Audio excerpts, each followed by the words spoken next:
التماس برائے ظہور حجت خدا بسم اللہ الرحمن الرحیم اللہم کل ولیک الحجت ابن الحسن صلوات علیہ وعلا آبائہ فی هذه الساعة وفی کل ساعة من ساعة الليل والنهار ولیا وحافظا وقائدا وناصرا ودلیلا معینا حتی تسکنہ ورزقاتا وتمتعہ فیہا طویلا یا رب محمد وآل محمد صلی علی محمد وآل محمد واجل فرج قائم آل محمد سارے صحبان مل کے صلوات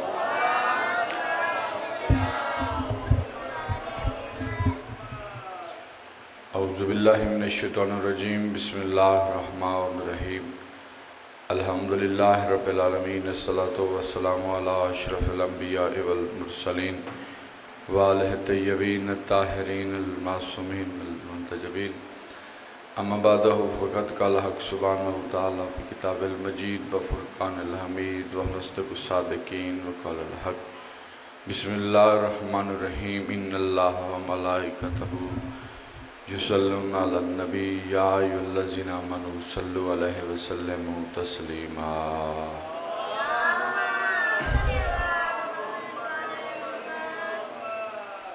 دعا ہے آل محمد عظیم خالق ہماری اس عظیم تر عبادت کو اپنی بارگاہ میں قبول فرمائے رب کونین شہزادی کونین کے صدقے جتنے بھی ہاتھ دہلیز سیدہ سے خیرات مانگنے کے لیے آئے ہیں میرے مالک سخی عباس کٹے بازوں کو صدقہ کوئی بھی ہاتھ خالی واپس نہ جائے میرے مالک بانیان کا خرچ خرجات لنگر نیاز اپنی بارگاہ میں قبول بھی فرما اور منظور بھی فرما اس مجلس کے خدا میرے مالک جتنے مومن حاضر ہیں ان کے مرحومین کے نام اعمال میں درج فرما میرے مالک اللہ جتنے مومن بھی اولاد ہیں صدقہ جناب رباب کی خالی جھولی کا انہیں اولاد نرینہ عطا فرما جتنے مومن بے گناہ قید ہیں صدقہ امام موسیٰ کاظم کی قید کا انہیں رہائی عطا فرما میرے مالک اس وقت تک کسی بھی علی ولی اللہ پڑھنے والے کی آنکھ موت کے لیے بند رہو جب تک حسین کے نوری محل کی زیارت نہ کر لے ہماری سب سے بڑی دعا ہمارے وارث حقیقی حجت خدا امام زمن سرکار کا جلد ظہور فرما تمام دعاؤں کی قبولیت کے لیے سارے صحبان مل کے صلوات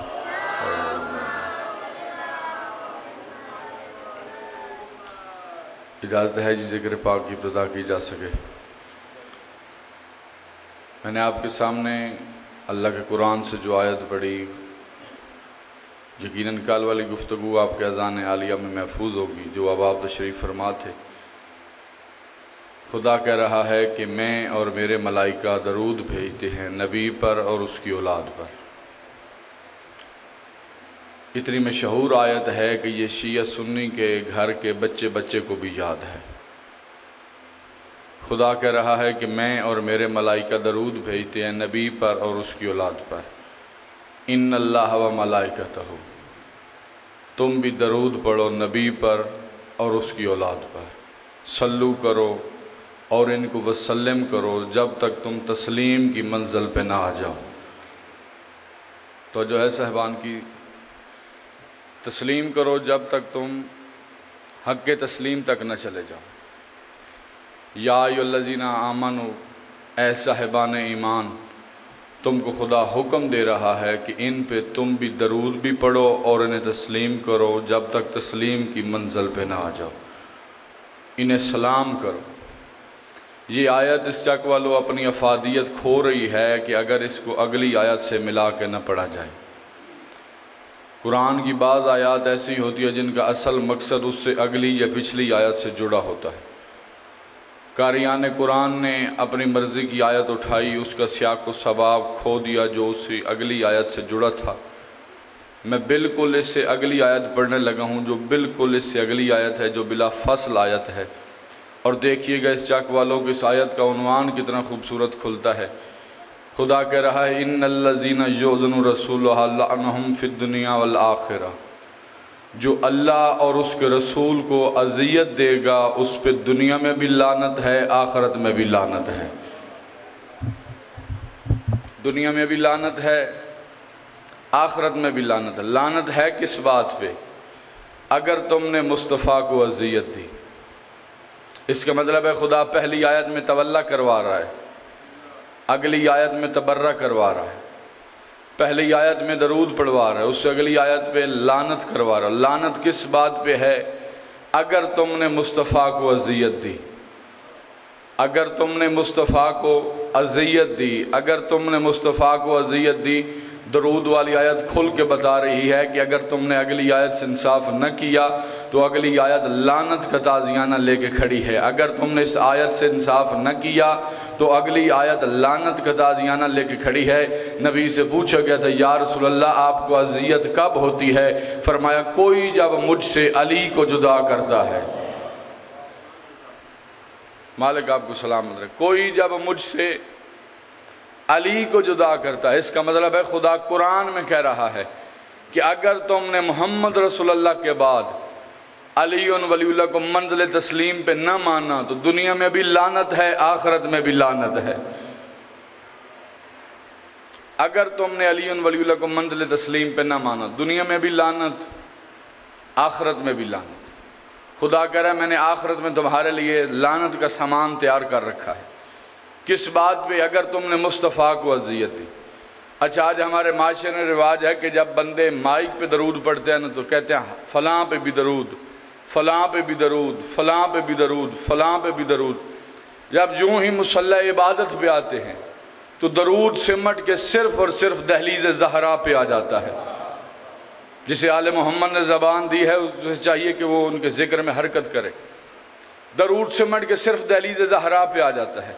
میں بیان ہی نہیں کر سکتا کتنے کتنے درود ہیں۔ مصلی سے باہر تھا فلاں پہ درود، اب ذرا جرت کرنا، اب ذرا مصلی پہ آیا ہے، اب ذرا جرت کر، اب اس سے کہیں کہ اب ذرا جرت کر، جو تو نے مائک پہ درود پڑھا تھا اب ذرا مصلی پہ پڑھ کے سنا۔ وہ کہتے ہیں مصلی پہ پڑھا تو عبادت حرام ہو جائے گی، مصلی پہ پڑھا تو عبادت حرام ہو جائے گی، مصلی پہ پڑھا تو عبادت حرام ہو جائے گی۔ اس کا مطلب ہے مصلی پہ ان پہ پڑھو تو عبادت حرام ہوتی ہے، آل محمد پہ پڑھو تو واجب ہو جاتی ہے۔ یا علی ان پہ پڑھو تو عبادت حرام ہو جاتی ہے، آل محمد پہ پڑھو تو واجب ہو جاتی ہے۔ میں بیان ہی نہیں کر سکتا کہ کتنے درود ہیں، فلاں پہ بھی درود، فلاں پہ بھی درود، فلاں پہ بھی درود۔ اس چک والو یہ جتنے بھی درود ہیں یہ سارے نماز کے باہر ہیں۔ نماز کے اندر درود صرف اور صرف دہلیز سیدہ پہ ہے، صرف اور صرف سیدہ کی دہلیز پہ ہے درود۔ لوگوں کو خبر ہی نہیں، 1400 سال سے بندے درود پڑھ رہے ہیں، بندوں کو پتہ ہی نہیں کہ ہم کن پہ درود پڑھ رہے ہیں۔ چلو میں درود کی بات بعد میں کرتا ہوں، ہم جو نماز پڑھتے ہیں اللہ کی عبادت کرتے ہیں ہمیں یہی نہیں خبر کہ ہم کس نیت سے پڑھ رہے ہیں،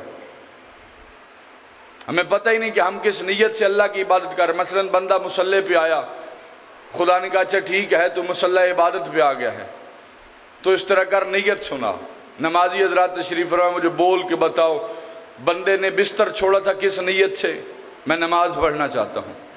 اس نے وضو کیا، نیت کیا تھی؟ نماز۔ مصلی ڈھونڈا، نیت کیا تھی؟ نماز۔ مصلی بچھایا، نیت کیا تھی؟ نماز۔ اب مصلی پہ آ گیا، خدا نے کہا نہیں اب نیت سنا۔ اب جب مصلی پہ آیا خدا نے کہا اب نیت سنا۔ اس نے کہا میرا مالک تو نیتوں سے واقف ہے، تجھے پتہ ہے کہ میری نیت ہے کہ میں تیری نماز پڑھنا چاہتا ہوں۔ خدا نے کہا نہیں اب نیت سنا، کیونکہ نیت مستحب نہیں، نیت واجب ہے۔ نماز کے رکن میں سے ایک رکن ہے جو نماز کی نیت ہے وہ واجب ہے، مستحب نہیں۔ اب بندہ مصلی پہ آیا، بندے نے آ کے کھڑے ہوا اللہ کی بارگاہ میں، کہا میرے اللہ 2 رکعت نماز پڑھتا ہوں فجر، واجب قربتاً اللہ، قربتاً اللہ۔ اس کا ترجمہ کیا ہے؟ اللہ کی طرف جانا چاہتا ہوں، اللہ کے قرب میں جانا چاہتا ہوں، ادھر جانا چاہتا ہوں جہاں اللہ ہے، اللہ کی طرف قریب ہونا چاہتا ہوں، اللہ کی طرف جانا چاہتا ہوں، قربتاً اللہ، قربتاً اللہ نہیں، قربتاً اللہ، ادھر جانا چاہتا ہوں جہاں اللہ ہے، میں اللہ کی طرف قریب ہونا چاہتا ہوں۔ پہلے بتاؤ اللہ ہے کہاں پہ؟ اللہ ہے کہاں؟ چلو میں مثال دیتا ہوں کہ اکثر آپ دیکھتے ہیں کہ ذاکر واعظ جب ممبر پہ آتے ہیں تو مجمع سے گزارش کرتے ہیں جس کے قریب ہونا نا بابا جی اسے پہلے ایک جگہ معین ماننا پڑتا ہے۔ ذاکر واعظ ممبر پہ آتے ہیں، وہ مجمع سے گزارش کرتے ہیں مہربانی فرما کے تھوڑا ممبر کے قریب ہو جائیں، آپ کو نہیں کہہ رہا ابھی کہ آپ اٹھ کے آگے آ جائیں، آپ بیٹھ رہے جہیں بیٹھے، آپ ممبر کے قریب ہو جائیں۔ اب مجمع اٹھ کے ادھر آئے گا، یہ واپس چلا جائے گا، ممبر کے قریب ہوگا، کیونکہ ممبر یہاں ہے۔ ہم ہو رہے ہیں اللہ کے قریب۔ اگر اسے محدود مانے تو وہ اللہ اللہ نہیں رہتا، اگر اسے ایک جگہ محدود مانے تو وہ اللہ اللہ نہیں رہتا۔ چلو آپ کی سستی دور کرنے کے لیے جملہ کہتا ہوں، بندے بابا جی اس کے قریب ہو رہے ہیں جو خود کہہ رہا ہے کہ میں شہرگ سے بھی زیادہ قریب ہوں، جو خود کہہ رہے ہیں، جو خود کہہ رہا ہے کہ میں تیری شہرگ سے بھی زیادہ قریب ہوں۔ چلو اللہ کے قریب ہونا ایسے ہی ہے، میں اردو ادب کا ایک سہارا استعمال کرتا ہوں، جیسے ہوا میں اڑتا ہوا پرندہ چاہے کہ میں ہوا کے قریب ہو جاؤں، پانی میں تیرتی ہوئی مچھلی چاہے کہ میں پانی کے قریب ہو جاؤں، حالانکہ وہ قریب ہے تو اڑ رہا ہے، وہ قریب ہے تو تیر رہی ہے۔ ہم ہو رہے ہیں اللہ کے قریب، قربتاً اللہ۔ الہ جو ہے یہ عربی زبان کا لفظ ہے، اگر اس کو اردو میں ٹرانسلیش کیا جائے تو بنتا ہے طرف۔ ہم اللہ کی طرف قریب ہونا چاہتے ہیں۔ اللہ کدھر ہے؟ ہر طرف ہے، تو پھر کس طرف قریب ہوں؟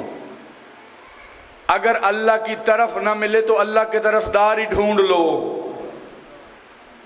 اللہ کی طرف نہ ملے تو اللہ کی طرف دار ہی ڈھونڈ۔ الہ کا ایک اور معنی ہے، الہ کہتے ہیں رستے کو، اور رستے کیا ہے؟ خاصیت ہوتی ہے کہ رستہ خود نہیں جاتا، مسافر کو پہنچا دیتا ہے۔ بلند آواز سے درود پڑھ لیجیے اللہ۔ آؤ جی باؤ جی۔ رستے کیا ہے؟ خاصیت ہوتی ہے کہ رستہ خود نہیں جاتا، مسافر کو پہنچا دیتا ہے۔ مثلا میں بارگاہ کے باہر گاڑی پارک کر کے کسی مومن سے پوچھوں کہ بھائی جان امام بارگاہ کو رستہ کون سا جاتا ہے، تو وہ مجھے بتائیں گے وہ فلاں رستہ امام بارگاہ کو جاتا ہے۔ اب رستہ میرے ساتھ نہیں آیا، میں امام بارگاہ میں پہنچ گیا ہوں۔ رستے کی خاصیت یہی ہے کہ وہ مسافر پہنچا دیتا ہے، خود نہیں جاتا۔ ہم دوسری بات، ہم ہو رہے ہیں اللہ کے قریب۔ جس کے قریب ہونا ہو پہلے اسے فاصلے پہ ماننا پڑتا ہے۔ مثلا میں کہوں کہ آپ میرے قریب ہوں، اس کا مطلب ہے کہ آپ کے اور میرے درمیان فاصلہ ہے۔ چلو میں آپ کی مثال نہیں دیتا، بابا جی میرے پاس یہ 2 ہاتھ ہے، میں 2 ہاتھوں کی مثال دیتا ہوں۔ میں نے اس ہاتھ کو قریب کیا اور قریب کیا اور قریب کیا اور قریب کیا، اب ان میں قرب واقع نہیں ہو سکتا کیونکہ جو فاصلہ تھا وہ ختم ہو گیا۔ اب ارسال ہو سکتا ہے کیونکہ یہ متصل ہو گئے، قرب واقع نہیں ہو سکتا۔ ہم ہو رہے ہیں اللہ کے قریب۔ جس کے قریب ہونا ہو اسے پہلے فاصلے پہ ماننا پڑتا ہے۔ اب میں مثال دے رہا ہوں، مثلا ہمیں چاہیے کہ ہم اس نظریے سے مانیں کہ ادھر اللہ ہے ادھر ہم ہیں، درمیان میں یہ جو فاصلہ ہے اس فاصلے پہ اللہ کو نہ ماننا پڑے گا۔ دکھ ہوگا اس بندے پہ مجھے کہ جسے بات سمجھا اور پھر بھی اس کی زبان حرکت نہ کرے، مجھے بول کے بتاؤ وہ کون سی جگہ ہے جہاں اللہ نہیں ہے، وہ کون سی جگہ ہے جہاں اللہ نہیں ہے۔ جس کے قریب ہونا ہو اسے محدود ماننا پڑتا ہے، اگر اسے محدود مانے تو وہ اللہ اللہ نہیں رہتا، سمتوں میں وہ نہیں آتا، کسی ایک جگہ معین وہ نہیں، محدود وہ نہیں۔ اگر آپ کہیں کہ اللہ آسمان پہ ہے تو پھر زمین پہ کون ہے؟ اگر آپ کہیں کہ زمین پہ ہے تو پھر آسمان پہ کون ہے؟ اگر آپ کہیں کہ وہ آتا اور جاتا ہے تو پھر اسے حرکت میں ماننا پڑے گا، اللہ حرکت میں بھی نہیں آتا۔ اگر آپ کہیں کہ وہ ایک جگہ رکا ہوا ہے پھر اسے جمود میں ماننا پڑے گا، اللہ جمود میں بھی نہیں آتا۔ اگر آپ کہیں کہ وہ ایک جگہ سما گیا ہے تو پھر وہ ہر جگہ سما گیا تو پھر اسے حلول میں ماننا پڑے گا، اللہ حلول میں بھی نہیں آتا۔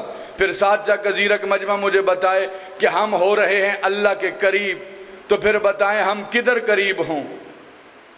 جس کے ہم قریب ہو رہے ہیں وہ اللہ ہے کہاں؟ جب کہیں سے جواب نہ ملا تو پھر میرے گھر میں پڑا تھا اللہ کا قرآن، میں نے قرآن کے سامنے ہاتھ جوڑ کے کہا، میں نے کہا اے علی کے خاموش ذاکر، ہمیشہ تیری انگلی پکڑ کے ہم دہلیز آل محمد پہ آئے ہیں۔ ہماری آرزو ہے کہ ہم اللہ کے قرب میں جانا چاہتے ہیں، اللہ کے قریب ہونا چاہتے ہیں۔ قرآن نے کہا میرے سینے میں 4 اللہ کے قریبی ہیں، میں تجھے چاروں سنا دیتا ہوں، تو ان کا دامن پکڑ، یہ تمہیں اللہ کے قرب میں لے کے جائیں گے۔ میں نے کہا پہلا قریبی نکال، اس نے کہا پہلا قریبی حضرت موسیٰ۔ مجھے آل محمد کی عزت کی قسم میں موسیٰ کے قریب گیا کہ یہ مجھے اللہ کے قرب میں لے کے جائے گا. ممبر پہ کھڑا ہوں، باوضو کھڑا ہوں، میں موسیٰ کے قریب پہنچا تو موسیٰ بھی کوہ طور پہ رکا ہوا تھا.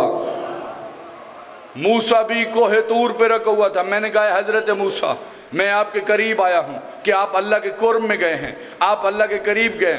حضرت موسیٰ نے کہا ہاں مجھے بلایا تھا اس نے کہ میرے قرب میں آ جا، لیکن اس نے صرف آواز سنائی ہے، آگے نہیں بلایا. اس نے مجھے یہاں روکا، میں روکا. میں نے کہا اچھا حضرت موسیٰ ہماری آرزو ہے کہ ہم اللہ کے قرب میں جانا چاہتے ہیں، اللہ کے قریب جانا چاہتے ہیں. آپ نے کسی ایسے کو بھی دیکھا ہے جو آپ سے بھی زیادہ قریب گیا ہو؟ اس نے کہا ہاں مریم کا بیٹا ہے، نام اس کا عیسیٰ ہے. میں دوڑا جناب عیسیٰ کی بارگاہ میں نے کہا اے مریم کے بیٹے، اے روح اللہ، اے عیسیٰ، ہماری آرزو ہے کہ ہم اللہ کے قرب میں جانا چاہتے ہیں. مجھے آل محمد کی ذکر کی قسم عیسیٰ بھی چوتھے آسمان پہ کھڑا تھا، عیسیٰ بھی چوتھے آسمان پہ کھڑا تھا. میں نے کہا کہ آپ یہاں کیوں کھڑے ہیں؟ حضرت عیسیٰ نے کہا کہ اس نے مجھے کہا ہے کہ تو بھی انتظار کر، میں بھی انتظار کر رہا ہوں، تو بھی انتظار کر، میں بھی انتظار کر رہا ہوں. اس نے مجھے یہاں کھڑا کر دیا، میں یہاں رک گیا. میں نے کہا اچھا حضرت عیسیٰ ہماری آرزو ہے کہ ہم اللہ کے قرب میں جانا چاہتے ہیں، اللہ کے قریب جانا چاہتے ہیں. آپ نے کسی ایسے کو بھی دیکھا ہے جو آپ سے بھی زیادہ قریب گیا ہو؟ اس نے کہا نام اس کا جبرائیل ہے، سید الملائکہ ہے، فرشتوں کی سب میں سب سے آگے بیٹھتا ہے. میں جبرائیل کے پاس دوڑ کے گیا. میں نے کہا جبرائیل تو مجھے اللہ کے قرب میں لے کے جائے گا. مجھے قرآن کی عزت کی قسم جبرائیل بھی سدرہ پہ کھڑا کانپ رہا تھا، جبرائیل بھی سدرہ پہ کھڑا کانپ رہا تھا، جبرائیل بھی سدرہ پہ کھڑا کانپ رہا تھا. میں نے زمین پہ دیکھا، موسیٰ طور پہ، عیسیٰ چوتھے آسمان پہ، جبرائیل سدرہ پہ کھڑا ہے. میں نے کہا جبرائیل تو بھی علی کا نوکر ہے، میں بھی علی کے دروازے کا نوکر ہوں. ہماری آرزو ہے کہ ہم اللہ کے قرب میں جانا چاہتے ہیں. تو نے کسی ایسے کو دیکھا ہے جو تجھ سے بھی آگے گیا ہو؟ جبرائیل نے کہا میں رک گیا تھا، محمد جوتی پہن کے چلے گئے تھے. میں رک گیا تھا، محمد جوتی پہن کے چلے گئے تھے. اب کلیجہ سنبھالنا، میں فضیلت علی کا جملہ رکھ کے ہوں. میں نبی کی بارگاہ میں گیا. میں نے کہا یا رسول اللہ تجھ سے زیادہ تو قریب کوئی نہیں گیا ہوگا. فرمایا میں بھی رک گیا تھا، پردہ اٹھا تو ہاتھ علی کا تھا.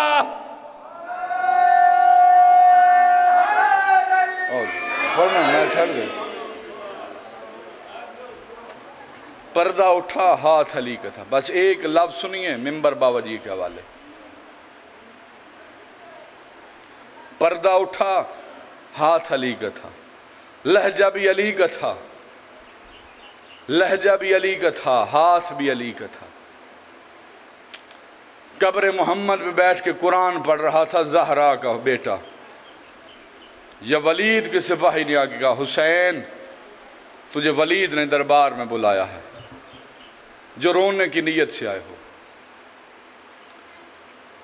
شخصیت پرست نہ بنو، ذکر پرست بنو.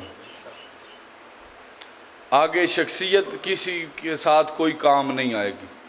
کام آنا ہے تو آل محمد کے ذکر نے آنا ہے. قبر محمد پہ بیٹھ کے قرآن پڑھ رہا تھا زہرا کا بیٹا. ولید کے سپاہی نے آگے کہا تجھے ولید نے دربار میں یاد کیا. حسین روتے ہوئے گھر واپس آئے. جب حسین اپنے گھر آئے تو علی کی بیٹی نے کہا حسین تو کیوں رو رہا ہے؟ حسین نے روکا زینب ولید نے دربار میں بلایا ہے. زینب کہتی ہے پھر میں حسین تجھے اکیلا دربار میں نہیں جانے دوں گی. حسین نے کہا نہیں زینب، ولید میرا قاتل نہیں، میری مقتل مدینہ نہیں، مجھے دربار میں جانے دے. میں ایک سطر کہوں گا، پردے میں میری مائیں بہنیں زیادہ سمجھے گی. جب بھائی بہن کی بات نہیں نہ مانتے تو پھر بہن کے پاس جو آخری حل ہوتا ہے وہ یہی ہوتا ہے کہ بہن بھائی کے سامنے رونا شروع کر دیتی ہے. جب علی کی بیٹی نے دیکھا نا کہ حسین نہیں رک رہے تو بی بی نے پھر رونا شروع کیا. یہ منظر کس نے دیکھا؟ فضل کی ماں. بی بی دوڑتی ہوئی اپنے خیمے میں حجرے میں گئی جہاں جناب عباس فضل کو سینے پہ لٹا کے سوئے ہوئے تھے. بی بی نے اپنے سر سے چادر اتاری، چادر اتار کے عباس کے قدموں پہ پھینکی. عباس تڑپ کے اٹھ گیا تھے کیا ہوا؟ کیا ہو گیا ہے؟ بی بی اس وقت کہتی ہے غازی تو یہاں ابا فضل سے پیار کر رہا ہے، اللہ جانے سید غریب ہو گئے ہیں. اللہ تیری ہائے قبول کرے، محمد کی بیٹی تیرا برسہ قبول کرے. اللہ جانے سید غریب ہو گیا، بھائی کہیں جانا چاہتا ہے، بہن جانے نہیں دیتی، بھائی جانا چاہتا ہے، بہن جانے نہیں دیتی۔ اب عباس جلال میں اٹھے، کتابیں کہتی کہ جب غازی جلال میں دوڑتا تھا نا، اس وقت زمین کروٹیں بدلتی تھی۔ عباس دوڑتے بھی جا رہے، آخری صدر کہہ کے ممبر چھوڑنے لگا ہوں، جتنے ماتمیوں کوشش کرنا ماتم کر لینا۔ عباس روتے بھی آ رہے ہیں، دوڑتے بھی جا رہے ہیں، اور دوڑتے ہوئے ایک ہی لفظ کہہ رہے ہیں، اکبر، قاسم، یحییٰ، سب کی آواز آئی، لبیک لبیک لبیک، ہم حاضر ہیں۔ یا عباس قریب آئے، ادھر علی کی بیٹی نے عباس کو آتے دیکھا، یا حسین کا دامن چھوڑ دیا۔ حسین کہتا ہے زینب اب دامن کیوں چھوڑ دیا ہے؟ اس وقت علی کی بیٹی رو کہتی ہے حسین میرا ضامن آ گیا۔ اللہ